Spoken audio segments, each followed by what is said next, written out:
Hola hermano, Dios te bendiga en esta hora. Gracias a Dios por este tiempo y porque podemos seguir estudiando su palabra a través de este medio, eh, escuchando un poco, pero tratando de llegar a enseñanzas concisas y llegando a enseñanzas que sin duda tienen que estar presentes en nuestros corazones para poder enfrentar lo que hoy se está levantando contra la iglesia y contra los hijos de Dios. Bien, hermanos, vamos a continuar con esta serie, Los Milagros de Jesús. Este es el tema número 10 y último de esta serie. Último de esta serie. Vamos a pasar a otra serie más, si Dios lo permite. Y vamos a estar terminando con esta parte de los milagros de Jesús. ¿Qué podemos retomar de esto? Bueno, que hoy vamos a ver el tema. Es importante, o sea, el sentido es, ¿los milagros de Jesús siguen siendo importantes el día de hoy? Es decir, muchos podrían decir, no dudo que Jesús haya hecho milagros, ¿verdad? Eso es lo que podemos decir como introducción. Entonces ya hemos visto estos puntos aquí, como número uno, cómo utiliza la Biblia el término milagro, que ya lo vimos. Número dos, qué tipo de milagros hizo Jesús, ¿verdad? ¿Qué tipos de milagros? ¿Por qué hizo Jesús milagros? También hemos respondido esa pregunta. Hemos estado viendo también por qué los milagros de Jesús crearon controversia. Y ahora vamos a ver el punto número 5 y último, que es, ¿siguen siendo importantes los milagros de Jesús? Entonces, ¿qué podemos decir como introducción? Bueno, como introducción podemos decir, muchos pueden decir esto, como se los dije, no dudo que Jesús haya hecho milagros. Simplemente no creo que sean importantes para la vida del día de hoy. Para el siglo XXI creo que no son tan importantes. Incluso si Jesús realmente sanó a los enfermos y resucitó a los muertos, ¿qué más da? ¿Qué diferencia marca eso el día de hoy, no? ¿Eso en qué me va a ayudar? Muchos dirían eso. Pero aquel que hace estas afirmaciones debería también contestar otra pregunta que deberíamos hacernos, y es, ¿estás buscando respuestas reales o estás preguntando qué más da para poner distancia entre tú y las afirmaciones de Cristo? O sea, ¿por qué llegas a esa conclusión de que, bueno, sí, Jesús hizo este milagro, pero ¿qué más da? ¿En qué me ayuda? ¿En qué cambia eso mi vida, verdad? ¿En qué a poco me da más dinero? ¿Me hace encontrar un trabajo? Y la pregunta que también deberías hacerte, bueno, si tú llegas a esa conclusión, ¿por qué llegaste a esa conclusión? ¿Porque estás buscando una excusa? ¿Porque estás buscando algo que sin duda te excuse de la manera de vivir que estás llevando? La cuestión aquí es que si los milagros de Jesús fuesen fábulas, fuesen cuentos de libros vaqueros, pues es de creerse que pues se desestimen, es de creerse que se desechen, porque no tienen ningún valor. Sin embargo, los autores del Nuevo Testamento estaban convencidos de que los milagros tenían un tiempo, un lugar y, lo que es más importante, un papel en el cumplimiento de las profecías judías. Podríamos razonar un poco más en esto y preguntarnos ahora esto: ¿cómo habría sido ser uno de los ciegos o leprosos a quienes Jesús sanó, o uno de los muertos a quienes Jesús resucitó? ¿Cómo sería el que yo fuese aquel que Jesús le dijo, muéstrate al sacerdote? O que yo fuese aquel hijo de la viuda de Naín a quien Jesús resucitó. Sería algo impresionante. Si hoy en día nos impresionamos con avances de la ciencia, como algunas cirugías que ahora se practican, o con algunos medicamentos que ahora se han desarrollado, nos sorprenden y decimos que grandes avances hemos tenido en la ciencia, en la medicina. Wow, o sea, hay medicinas que antes no existían. Si mi abuelito hubiese tomado esta pastilla, si mi abuelita le hubieran practicado esta cirugía. Ahora imaginémonos algo tan sobrenatural que supera todo lo que se había visto en ese tiempo y lo que hemos visto en este tiempo. Voy a citar un pasaje, Marcos capítulo 1, verso 21, para ir cerrando toda esta serie en esta última cápsula. Marcos capítulo 1, verso 21. Y entraron en Capernaum y los días de reposo. Entraron en la sinagoga y enseñaba. Y se admiraban de su doctrina porque les enseñaba como quien tiene autoridad y no como los escribas. Pero había en la sinagoga de ellos un hombre con espíritu inmundo, que dio voces diciendo: ¡Ah! ¿Qué tienes con nosotros, Jesús Nazareno? Has venido para destruirnos. Sé quién eres, el Santo de Dios. Pero Jesús le reprendía diciendo: Cállate y sal de él. Y el espíritu inmundo, sacudiéndole con violencia y clamando a gran voz, salió de él. Y todos se asombraron de tal manera que discutían entre sí diciendo: ¿Qué es esto? ¿Qué nueva doctrina es esta? ¿Con qué autoridad manda aún a los espíritus inmundos y le obedecen? Y muy pronto se difundió su fama por toda la provincia alrededor de Galilea. ¿Nos imaginamos esto? Demostrar tal autoridad con algo tan sobrenatural. Hasta ese momento, hermanos, deja ver aquí algo interesante. Primeramente, la manera de enseñar de Jesús, que era, dice, como los que tienen autoridad y no como los escribas. ¿A qué se refiere con eso? Bueno, se refiere a que los escribas siempre ponían su manera de pensar sobre la manera de pensar de otro. Es decir, siempre citaban a otro rabino y decían: este rabino dice esto y yo lo reafirmo nada más. Ellos decían eso. Decían: fulano rabino enseña esto con respecto a esta porción y yo digo lo mismo, que así debe de hacerse. Y Jesús no hacía eso. Jesús, cuando enseñaba, él decía lo que en verdad decía. Eso significa, porque es por eso que no les enseñaba como los escribas. Porque Jesús, cuando citaba un pasaje de la Biblia, él decía: ellos dicen que deben hacerlo así: amarás a tu prójimo y aborrecerás a tu enemigo. Pero yo os digo, o sea, yo les voy a decir lo que en verdad significa eso. No es lo que dice fulano, es lo que dice la Escritura. Y así dice. Y eso fue la primera cosa que impactó en este momento, pero lo que después impactó fue que no solamente su autoridad se debía a cómo enseñaba, sino lo que decía, y eso se demostró con un espíritu inmundo, que exclamó: ¿qué tienes con nosotros, Jesús Nazareno? Has venido para destruir, no sé quién eres, el Santo de Dios. Y eso sería algo impresionante escucharlo. Y estar allí presente, sentado en la sinagoga, y de repente entre toda la multitud escuchar un espíritu inmundo diciendo eso acerca de aquel que enseñaba en ese momento. Pero vamos más adelante, otro versículo más, Marcos capítulo 1, verso 40. Vino a él un leproso, rogándole e hincando la rodilla le dijo: si quieres puedes limpiarme. Y Jesús, teniendo misericordia de él, extendió la mano y le tocó y le dijo: quiero, sé limpio. Y así que él hubo hablado, al instante la lepra se fue de aquel y quedó limpio. Entonces le encargó rigurosamente y le despidió luego. Y le dijo: mira, no digas a nadie nada, sino ve, muéstrate al sacerdote y ofrece por tu purificación lo que Moisés mandó para testimonio a ellos.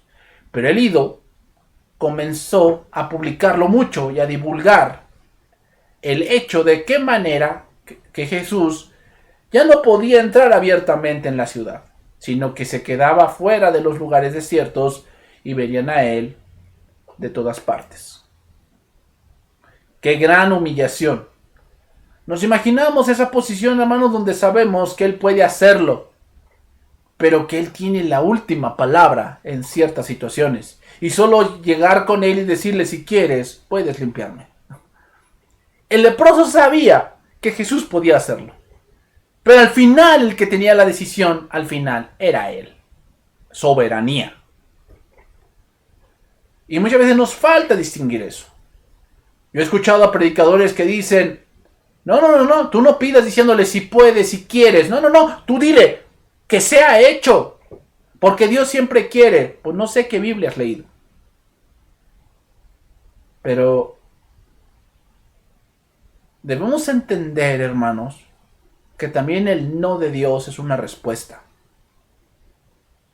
También el no de Dios es una respuesta. Bueno, pero la Biblia dice que si guardamos sus mandamientos tenemos todas nuestras peticiones. Sí, guardar sus mandamientos es andar conforme a su voluntad. Y hay cosas que Dios siempre va a decir que no.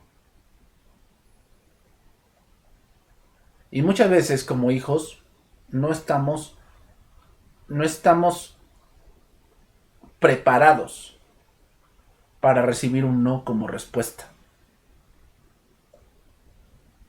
Y caemos mucho en el berrinche, diciendo que Dios es injusto, que porque a mí no me da si yo voy a la iglesia. Entonces piensas que ir a la iglesia es obligar a Dios a hacer tu capricho. ¿Dónde está eso de que si quieres entonces puedes limpiarme? ¿Dónde está eso? Eso es de una persona que no ha entendido cómo Dios se conduce y cómo Dios se maneja. El leproso sabía que Jesús podía hacerlo. Pero el leproso también sabía que Jesús podía decir que no.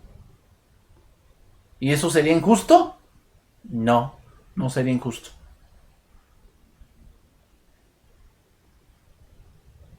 Y tanto fue la emoción de este leproso que dice que lo divulgó.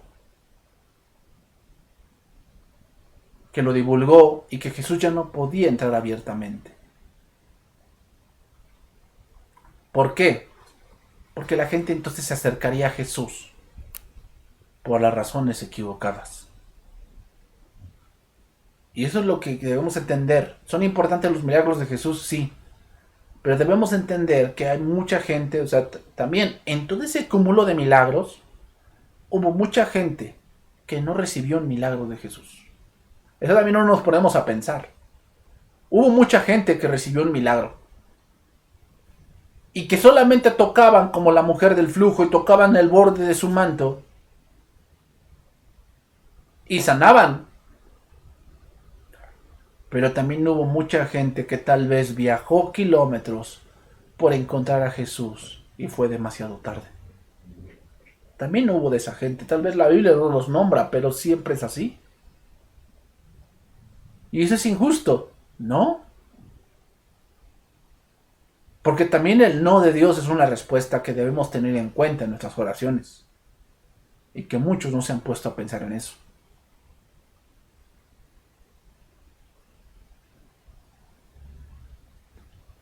El leproso, como se los dije, sabía que Jesús podía hacerlo. Pero al final, el último que tiene la palabra es Él. Oramos a Dios y nosotros le pedimos porque alguien sane. Y sabemos que Dios puede hacerlo. Sabemos. Pero no necesariamente Dios va a decir que sí. No necesariamente. Y es algo que tenemos que tener muy en claro y muy presente. Siempre. Otro pasaje, Juan 11:38. Aquí vemos la sanidad del amigo de Jesús, Lázaro. Jesús, profundamente conmovido otra vez, vino al sepulcro. Era una cueva y tenía una piedra puesta encima. Dijo Jesús, quitad la piedra, y Marta, la hermana del que había muerto, le dijo, Señor, hiede ya, porque es de 4 días. Jesús le dijo, ¿no te he dicho que si crees verás la gloria de Dios? Entonces quitaron la piedra de donde había sido puesta el muerto, y Jesús, alzando los ojos a lo alto, dijo, Padre, gracias te doy por haberme oído.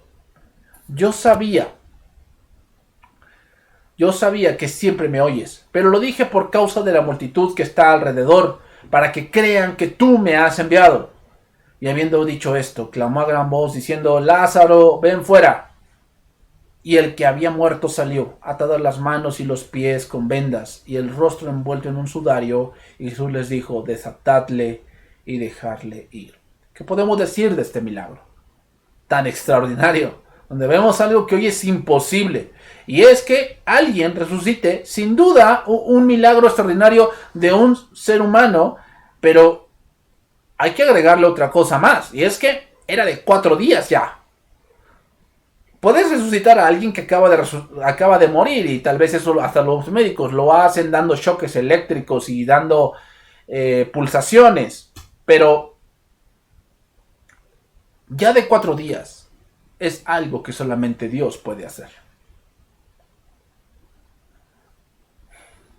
Y a Jesús lo puso enfrente y lo puso que diciendo: yo soy la resurrección y la vida, y el que cree en mí, aunque esté muerto, vivirá. 4 días.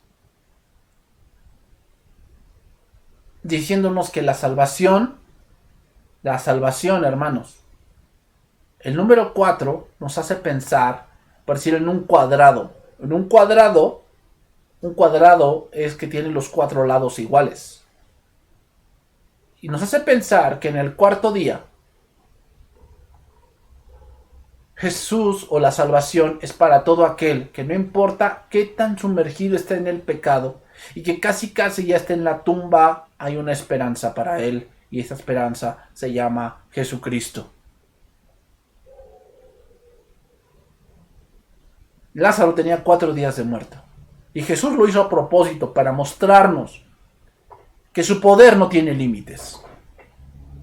Que su poder no tiene límites. Que aún algo que es irremediable para el hombre, como es la muerte, es algo simple para él. ¿Son importantes los milagros de Jesús? Sí. ¿Sabes por qué? Porque los milagros de Jesús son una ventana de lo que vendrá para nosotros. De lo que vendrá para nosotros. Apocalipsis capítulo número 21, verso 1. Y vi un cielo nuevo y una tierra nueva, porque el primer cielo y la primera tierra pasaron y el mar ya no existía más. Los milagros de Jesús reflejan lo que Dios iba a hacer por medio de su redención, y es algo nuevo. Era una probadita de lo que vendría después. Y veamos, el hombre quiere entrar en ese gran banquete, sin embargo quieren llegar a su manera. Y eso es totalmente imposible. Cuando los cultivos de un agricultor están listos para la cosecha, las primeras porciones que recoge se llaman primicias de lo que Dios le ha dado. Cristo vino a mostrarnos al Padre y su voluntad, y debemos creer. Los milagros sin duda son de gran importancia porque son un panorama de lo que vendrá en la eternidad para todo aquel que cree. Y oí una gran voz del cielo que decía: he aquí el tabernáculo de Dios con los hombres, y él morará con ellos, y ellos serán su pueblo, y Dios mismo estará con ellos como su Dios. ¿Quién estuvo en medio de todo ese pueblo? Jesús, Dios mismo morando. Pero ahora en la eternidad será para siempre. En esos momentos fueron 33 años solamente, en que él vivió su niñez, su adolescencia, su juventud, y ahora él se convirtió en un hombre maduro y empezó a habitar entre ellos y empezó a hacer muchos milagros. Y dice ahí: enjugará Dios toda lágrima de los ojos de ellos. ¿Cuántos milagros enjugaron lágrimas de personas que perdieron hijos, que perdieron padres? Como aquel Jairo que perdió a su hija. Y yo me lo imagino llorando, diciendo: mi hija no vivió tanto, tenía 12 años, no vivió tanto, y yo tenía mucho anhelo de que ella creciera y darla en casamiento y entregarla en el altar, pero ahora eso ya no es posible porque ella ha muerto. Y lloraba, y Jesús llegando enjugó sus lágrimas diciendo: Talita cumi.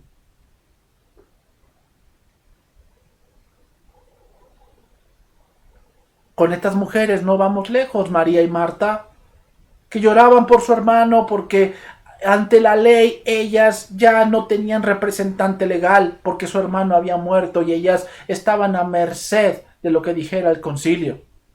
Y lloraban profundamente, no por sus propiedades, sino por su hermano.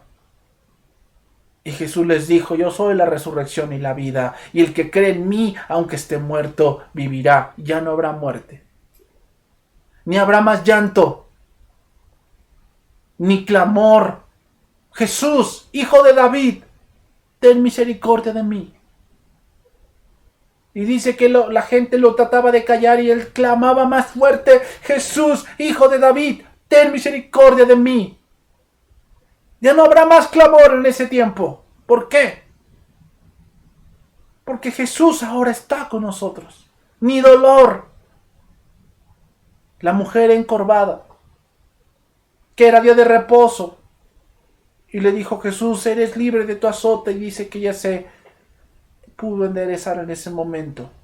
¿Qué podemos decir de aquel paralítico que bajaron por el techo y que le dijo, hijo, tus pecados te son perdonados, y murmuraban contra él? Le dijo que es más fácil decir, pues ahora yo también te digo, levántate, toma tu lecho y vete a tu casa. Ese dolor se había ido porque las primeras cosas pasaron. Esos milagros que Jesús empezó a hacer y que se narran en los evangelios, que no fueron los únicos, pero hizo muchos milagros, solo fueron una probadita de lo que nos espera en la eternidad, hermanos. Y el que estaba sentado en el trono dijo, he aquí yo hago nuevas todas las cosas, y me dijo, escribe, porque estas palabras son fieles y verdaderas. Concluimos con esta serie, hermanos. Cuando tú veas los milagros de Jesús y cuando tú estés estudiando los milagros de Jesús en tu estudio personal, no olvides que son una ventana a lo que vendrá para todo aquel que cree. Eso es lo que nos espera, hermanos. Ya no habrá más llanto, ni más dolor, ni más clamor, porque las primeras cosas pasaron.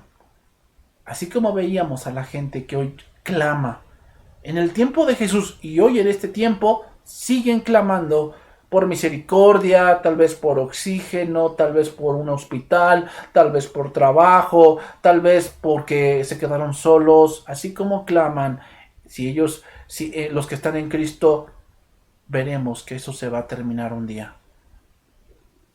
Y Cristo habitará con nosotros para siempre. Que Dios te bendiga y nos vemos la siguiente cápsula. Bendiciones.